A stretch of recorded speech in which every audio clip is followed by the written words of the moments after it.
thrilled to be here. I am Kirsten Lombard. I am the organizer of the Wisconsin 912 Project. And I'm so happy to see friendly faces in the front row.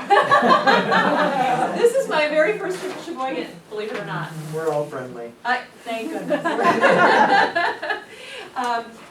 Oriana and I have known each other for about maybe a little better than 4 years. 3 years, something yeah. like that, yeah.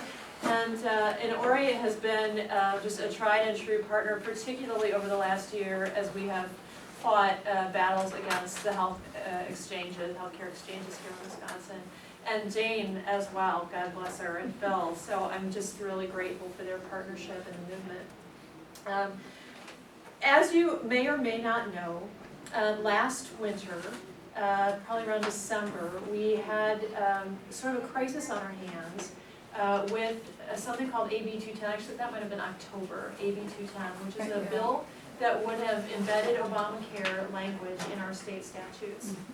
And that bill made it through our assembly without any problem whatsoever. There were only 5 Republicans that took one look at that bill and said, yikes, and voted against it. And as a matter of fact, they were chastised by their leadership in their Republican Assembly caucus for not getting in line and voting for that bill. Those 5 guys were heroes because they stood up against their own leadership. One of them is now no longer going to be in the assembly because he was redistricted out of his district by his leadership. If you can't be controlled, the leadership doesn't want you. You need to know that. So we're down to 4 of those guys, but we're going to hope that we can hang on to those, and then we're going to add a few more. You want to list the names? Yeah. Yes, the 5 guys that voted against AB 210. Steve Noss, who'd been there the longest, he's sort of a veteran in the assembly. David Craig, Tyler August, Evan Wynn, and then there was one other, and it's escaping me right now. Frank Lassay was involved. That's the Senate, but there was another guy in the Assembly, and I can't remember offhand who it was, but there were 5 of them. Again, Evan is the only one that we lost in this election cycle, and it just was really unfortunate. He went from I think like a 43% Republican district down to a 37% Republican district, and he was even running against a guy who didn't even live in the district, and he still lost because of the makeup of that district. Didn't a bunch of Democrats vote against that bill too?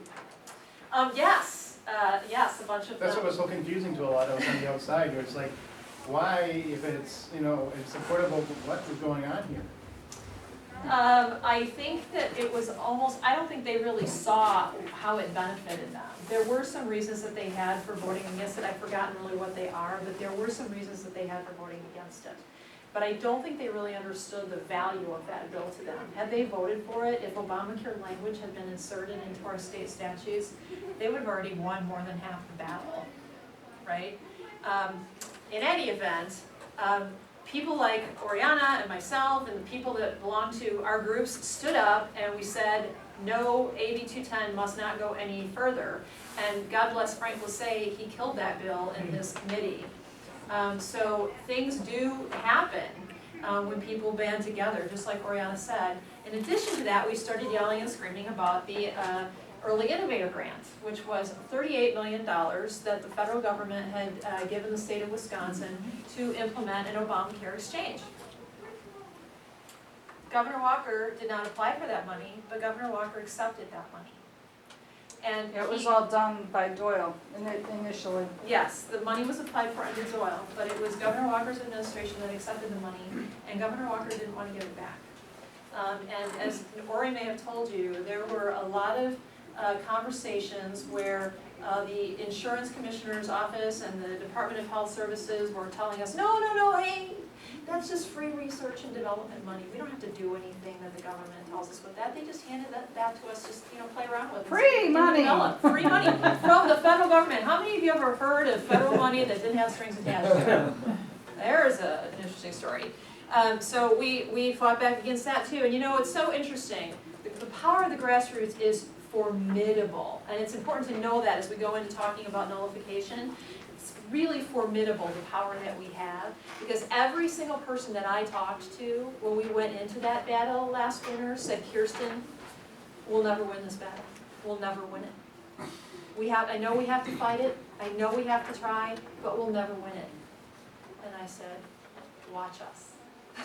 There were also a We number did of it. T groups that are against what we were doing. They thought what we were doing would jeopardize Walker's reelection. And they were telling us to sit down and shut up. Yes, they were, and we had a small window to make this happen, because had we waited until he was reelected, it would have been too late. Too late.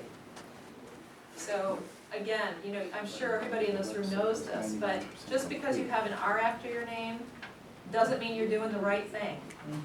And just because somebody has an R after their name doesn't mean we shouldn't be watching them like hawks. And just because they have an R after their name doesn't mean we shouldn't be calling them out publicly. We need to do it, because politics have come before principle for so long. We have said, hey, it's not a convenient time for them, let's not bring this up. They're in an election, it's not convenient, we won't bring this up. That has to stop, because they've gotten pass after pass after pass after pass, and all those little passes that they've got have amounted to us losing our rights. And we can't. We're already hanging by a thread. So don't ever be afraid to stand up and call people out. Now, after we thought we'd won that battle, about, I don't know, a month or two later, we started to hear rumors that behind the scenes, the exchange was still being worked on. Actually, it was 99% complete. And actually, you could go out there and look at the exchange. Yes. The only thing you website. couldn't do was to purchase anything from it. That's correct. There was a model exchange already up in there. But we started to hear rumors that this was, the coordination of the exchange was still going on behind the scenes. We couldn't verify it, and we were so busy with recalls and everything else that we didn't have time to do the open records requests that we needed to do in order to verify it. But then suddenly, recently, just after the election, the day after the election, little trial balloons started to be floated by Governor Walker. Which election? This one on November 6th. November 6th. The day after, November 7th, Governor Walker started floating trial balloons in the press to see how people would react to the idea of a healthcare exchange. And it was very subtle, but it was very clear to anybody who was watching closely that that's what he was doing. He was trying to figure out how much pushback he might get if he did it. And a bunch of us, our hackles went up, the hair on the back of our neck stood up, and we said, that's not looking good, we better do something. And so we started to band together, and my goodness, here we are for the second time in, 10 months? Yep. We've won the battle. And we did the same thing. Everybody said, you're never going to win it. People at the Capitol, inside sources were saying, you're never going to win it. It's hopeless. He's bound and determined to do this. We don't understand it. We think it's ridiculous. He's going to lose his base, but he's going to do it. And here we are today, and he's backed down. So hallelujah. Why did he? Why did he back down? Yeah. I suspect strongly that he started to see enough pushback from us, and then he got out to the Republican Governors Conference out in Nevada, and I think some of those Republican governors who have a stiffer spine about this leaned on him. And I was hoping it would. yeah, well, we were all hoping that they would, and I think they did. And I suspect it didn't hurt that they said, hey, 20 of us will get out there and stand behind you.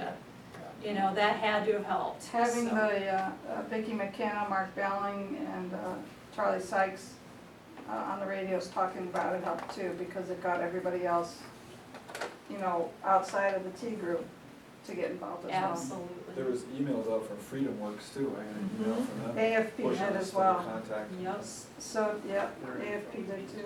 yep, we did, we had help.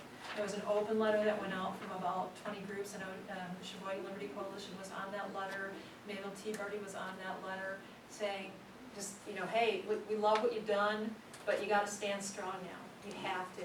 And we've been there and we fought for you, but you have to do the right thing by us now. And that got picked up, I don't know if you noticed, but it got picked up in the press a lot. They were quoting that letter. Yes, they were.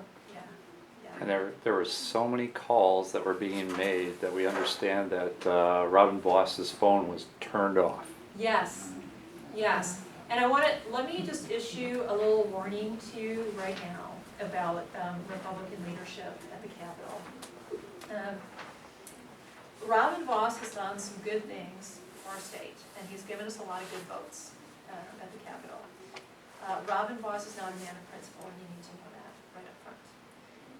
Robin Voss got elected by literally bullying every other member of his caucus, calling them up and telling them that if they did not vote for him, they would had the votes to get through, and if anybody dared to go against him, they would be stripped of committees, they would be, their bills wouldn't see the floor, you know, that kind of stuff. So not a nice way to get elected. Everybody was too terrified to stand up against him. That is why we have the Speaker of the Assembly that we have right now. So Robin Vos is going to need to be watched very, very closely. Very closely. So just be aware of that. Now, nullification. I think what the beauty of what happened in this most recent battle against healthcare that we just won is that, frankly, there were different Tea Party groups pushing from different angles and in different ways and using different language. There were so many different ideas about how this should be done coming at the governor, but the one thing that it all had in common was don't comply, don't comply, don't comply. And that was what the governor really needed to hear, was don't comply. That was the short-term strategy, right? It's just to say, get him to say, no, we won't comply. Now, we actually have to take a slightly longer term, actually a much longer term strategy to ensure that this can never come back and bite us again. And that's nullification. How many of you have ever heard the word nullification before? Good, a lot of you. A lot of you, I'm delighted. Sometimes I walk into a room and nobody's heard of it at all. Does anybody want to share what their definition of nullification is? Go ahead. It's the state's protection Yes, against the federal government's. that's exactly right. That's exactly right. Nullification was an idea that was, it's really implicit in the Constitution. It's very implicit in the 10th Amendment, but it's also implicit in other sections of the Constitution, like Article 1, Section 8. The idea is that we have this limited amount of power that we're giving to our federal government.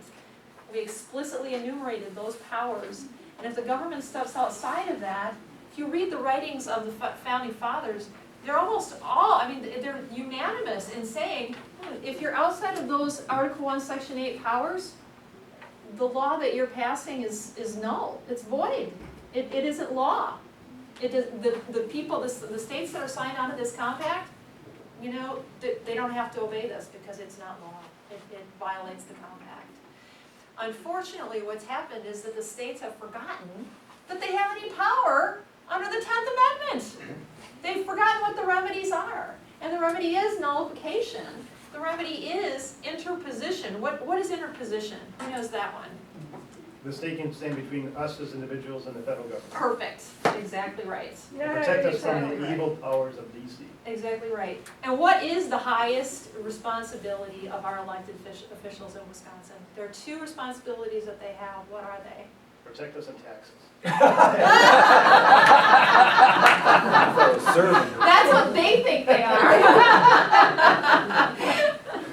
They definitely are, they're supposed to be protecting our rights.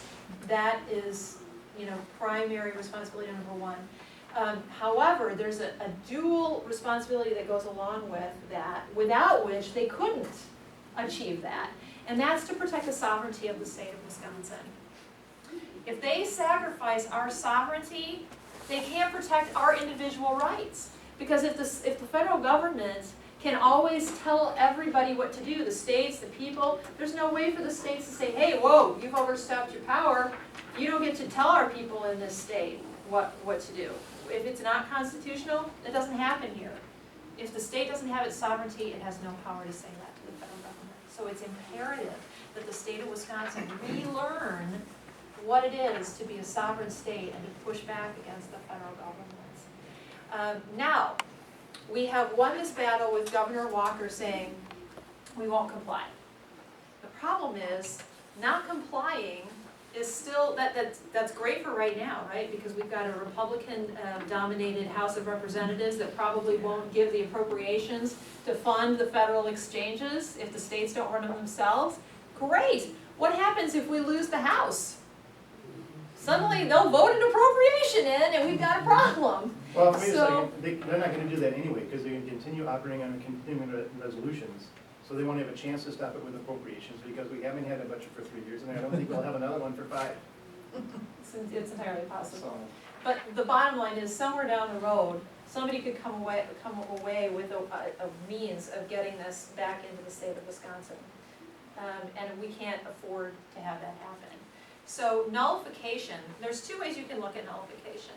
One of which is a very specific legal definition of nullification, in which you are explicitly telling the federal government, hey, in the state of Wisconsin, we are nullifying this law, it's not gonna happen here, not inside of our borders, and there are certain things that go along with that. There's also what would be referred to as an effective nullification.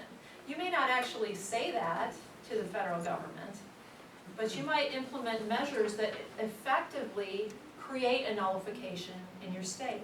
So the healthcare freedom amendments that a lot of these states have passed, ultimately what that does is it nullifies the law in their state because it prevents the state from collecting taxes to fund the exchanges, right?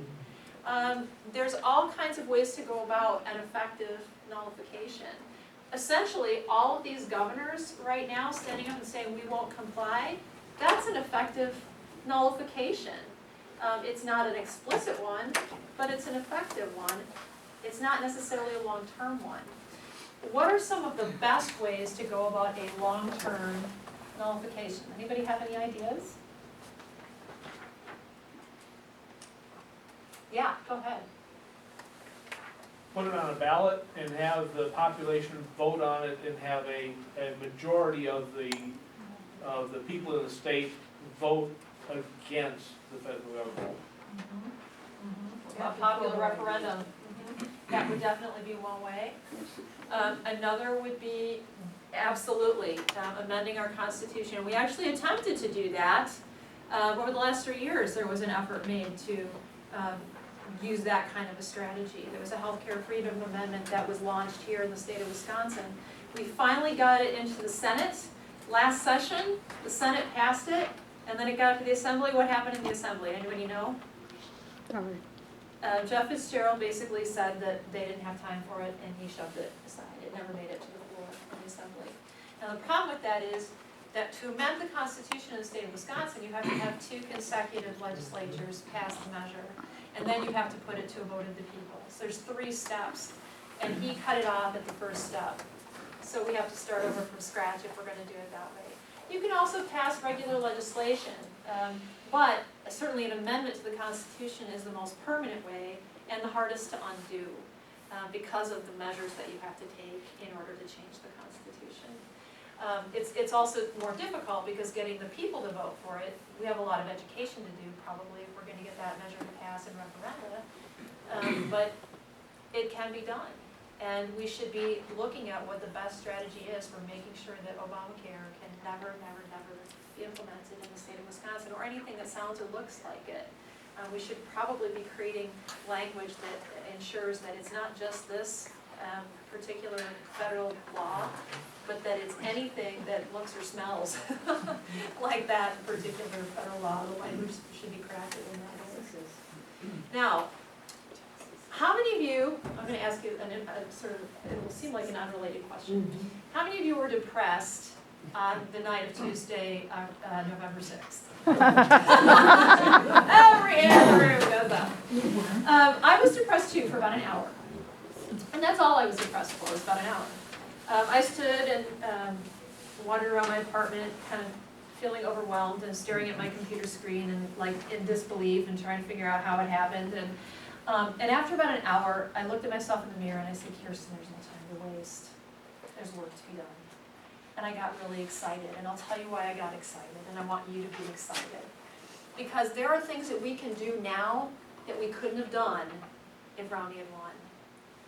Rahm Emanuel likes to say, never waste a good crisis. We've got one, folks, let's use it, let's leverage it. Here's what would have happened if Romney would have won, and I'm quite sure about this. When we would have gone to our Republican legislators at the state capitol to get measures passed that we felt were important in terms of restoring the state of Wisconsin back to constitutional principles, our legislators unfortunately would have thought that their job was already done for them in Washington. that now that we have a Romney administration, somebody with an R after their name, they're gonna take care of us, we don't need to worry about this encroachment anymore, which is of course a lie. You and I both know that Republicans and Democrats infringe on constitutional liberty all the time in Washington, and here in the state as well. But that's the attitude that we would have gotten, I'm quite sure of it. Now, we have panic. We're seeing that, oh my gosh, this stuff is coming at us like a ton of bricks. If we thought the last 4 years unfolded with alarming speed, the rate at which this stuff was coming at us, we ain't seen nothing yet. The next 4 years is going to be, just horrifying that way. But with that kind of panic, we can get the ears of our legislators, and that's a good thing, because we will be able to push further back in the direction of liberty in this state than we would have been able to if we won last Tuesday. Praise But we did God. win, we got the Wisconsin Senate back. We did get the Wisconsin Senate back, and that's valuable to us for getting our measures passed. That's great. But I can guarantee you that even if we'd won the Senate and we'd won Romney, they wouldn't have listened to us. We wouldn't have had the help that we needed from them. So I want everybody in this room charged up, because I think we can do some great things. We can make Wisconsin an oasis of liberty in just an absolute disastrous time for this country. Wouldn't that be amazing if Wisconsin was taking the lead on restoring constitutional principles? Now, our legislators are not going to do that easily. Even if we have their ears, they're not going to do that easily. So when Oriana says, we're going to have to work hard, she's right. I will not argue with her one iota on that. I'm eating my own hair, which I do a lot. That's what happens. Yeah, it's definitely low-cal, a little protein. So let me say also that I agree with Oriana about something else, and that is that we are going to have to do things that we are not used to doing. We are going to have to start getting comfortable with new kinds of activities. Am I able to erase some of this Go and right write on ahead. the board? Is that okay? Oh, not Agenda 21. I got rid of it just like that. Power! Go ahead, erase it. Oh, she got the exchanges right.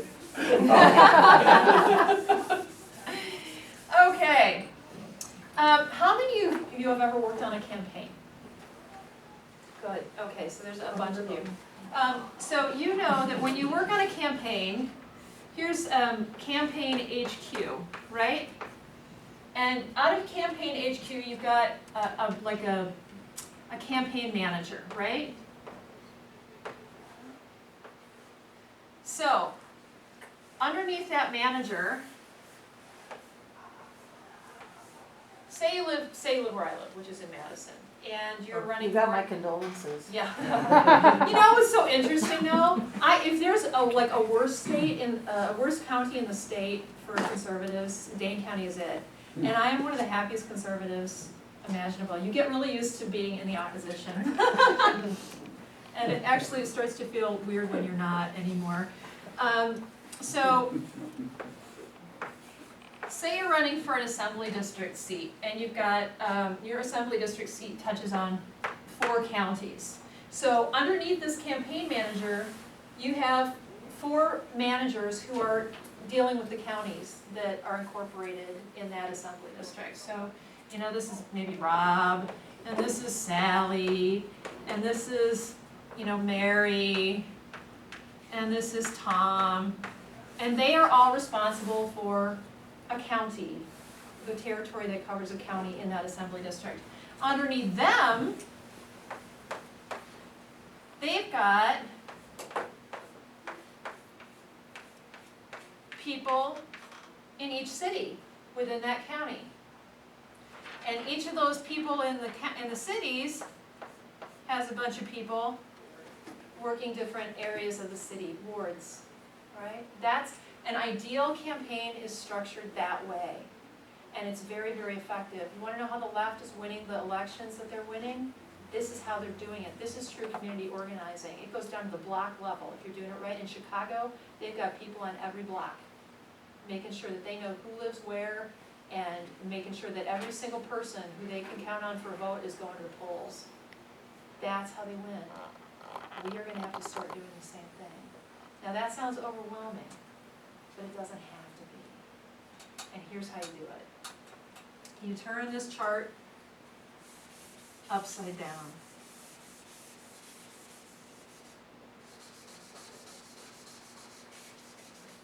And you'll see why this is important in a minute.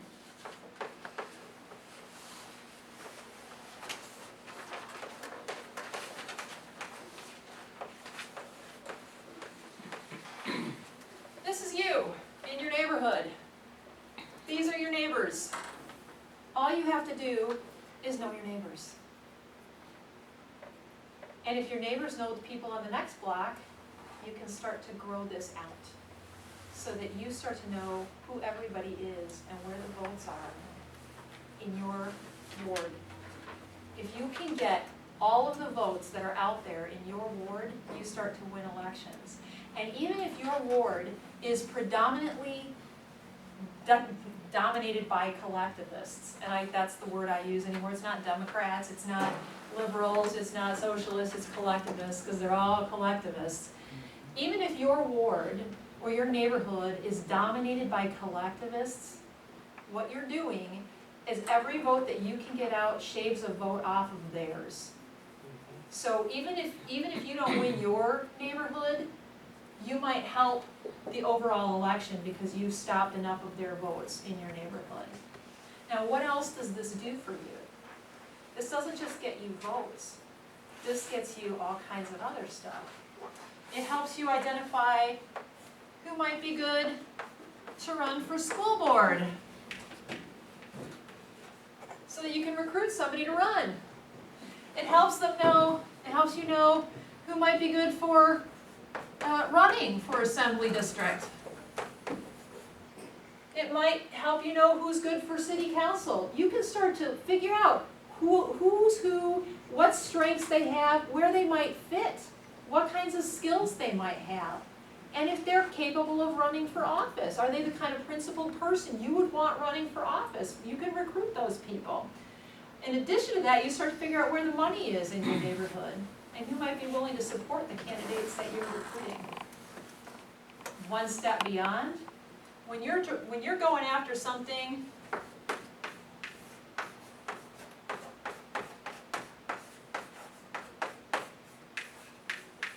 like this, up at the state capitol, you know who to contact in your neighborhood to tell them get on the phone, send an email, get a letter out, talk to your neighbor. You can round up so many voices for this kind of initiative in your neighborhood, it's not even funny. And they know people, and those people know people, you network. That's how the left, if you want to call it the left again, to me, left, right, it's kind of a false dichotomy at this point, but that's how they're winning elections. That's how they're winning issues. They are talking to people in their neighborhoods. They are working networks. And if we do not start doing it, if we do not find our courage and start talking to our neighbors, we are going to keep losing to them. And the slide is going to continue. Now, I don't think it has to. In my group, last Wednesday, we met after the election, and everybody walked in depressed. Like, everybody was depressed. And the first 10 minutes of the meeting, we spent kind of commiserating. I knew everybody just needed to kind of vent about what had happened. And after 10 minutes, I said, okay, gang, we're done venting, and now we're going to work. And I showed them this system, and they got excited. And not only did they get excited, but that was the day that Governor Walker had started floating the trial balloons about a healthcare exchange. And so I said, what I want you to do, find 10 people that you can share an information sheet with. And I worked up this information sheet and I got it to them. I said, find 10 people this week that you can share this information with. And as many of them as possible, I want them in your neighborhood. I said, go around, it's still early, the signs are still up in people's yards, the Walker signs, or not the Walker signs, the Thompson signs, the Romney signs, the Assembly District signs, those signs are still up. take a piece of paper and pencil with you, mark down whose yards, what signs are in. If there's liberal signs, mark that down and mark the street and the number, so that you know, hey, that's a door I probably don't wanna go to. You don't waste your time that way. You're not knocking on an unfriendly door. But if there's a Romney sign or a Thompson sign or a, one of those signs, go to the door. And hand them one of these. Talk to them, have a conversation with them, say, hey, this is gonna happen in our state. And I'm guessing if you've got a Romney sign in your yard, you don't wanna see Obamacare pass. And you know what? People started to make friends in their neighborhood this week. And now they're becoming the point people in their neighborhood. They're becoming the go-to people in their neighborhood. One of my members called me the other day and she was freaking out. She said, oh my gosh, Kirsten, there's something crazy going on. There's homeless people that have been moved into this neighborhood, and now all the neighbors are calling me. They think I'm some kind of expert. They want to know what's going on. Hallelujah! That's what you want. That's exactly what you want. She said, there's a meeting at 4 o'clock, and I don't know what to tell these people. I said, go to the meeting. Go to the meeting, get informed, and then you know what to tell all the other neighbors. She said, okay. And she did. She is building the relationships in her neighborhood now. It's that easy. And you don't have to do it like in one fell swoop, You've got spring elections coming up again in a few months. There's going to be more yard signs going up. It's another chance for you to start figuring out who's behind those doors and going to the doors and knocking on them and introducing yourself. And hey, if there's a piece of legislation that we're trying to push at that time, if we're trying to roll back Agenda 21, whatever it happens to be, we'll have information sheets worked up, Oriana and I work together on this kind of stuff. We'll make sure you've got something you can hand your neighbors. Go introduce yourself. They will get excited that there's another conservative that they can talk to in their neighborhood. It's not gonna hurt. It's gonna feel good. And imagine, this is another thing, and it's really important to do this is that, and I know, Oriana, you and I see very much eye to eye on this, that there are very, very dark times coming. If you think we're seeing dark economics now, wait till you see, what's coming down the road. There is going to be a crash. It's going to be ugly. And when that crash comes, there need to be as many neighbors taking care of each other as possible, looking out for each other. So if you know the people in your neighborhood, not only does it work for this, not only does it work for this, not only does it work for getting people to the polls, it works for protecting each other in troubled times, looking out for each other. That's really, really valuable. Do you have any questions about what I'm telling you? Here's another thing I'd like to chat with you about. You've probably had a chance to look over this sheet a little bit on nullification. And one of the things that people really need to know and understand is that Wisconsin actually has a noble tradition of nullification in this state. And this is an argument that we can use with people who are questioning it. There are a lot of collectivists out there claiming that nullification is a revisiting of slavery times, or wanting to put people back into slavery. And it's just not true. Actually, we use nullification to save slaves. That's exactly right. States like Wisconsin and Massachusetts used nullification to fight against things like the Fugitive Slave Act, where, I don't know if you're familiar with this Fugitive Slave Act, but it used to be, and the Supreme Court had ruled that this was constitutional, by the way, or it did rule that it was constitutional. You could go, if you were a southern plantation owner and you had slaves, and one of your slaves ran away and was living in the north, you could go yourself, or you could send bounty hunters up into those northern states to retrieve your property and bring it back into slavery. That was, the Supreme Court considered that constitutional. And the state of Wisconsin said, we don't really think so. Here's what happened, is that there was a slave by the name of Joshua Glover who was living in Racine. He had run away from a plantation or some sort of an outfit in Missouri, and he had made his way to Wisconsin, was living in Racine. And a fellow escaped slave turned him in for a reward. And they apprehended Joshua, and they threw him in a jail cell in Milwaukee. And that rubbed Wisconsinites really wrong, because they took their Constitution seriously, they believed it.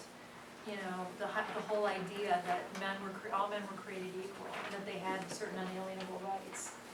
And 5,000, now it wasn't some small little crowd that went to jail in Milwaukee. 5,000 Wisconsinites gathered at that jail and broke Joshua Glover out of jail. And then some of those people were responsible for spiriting him into the Underground Railroad so he could get to Canada.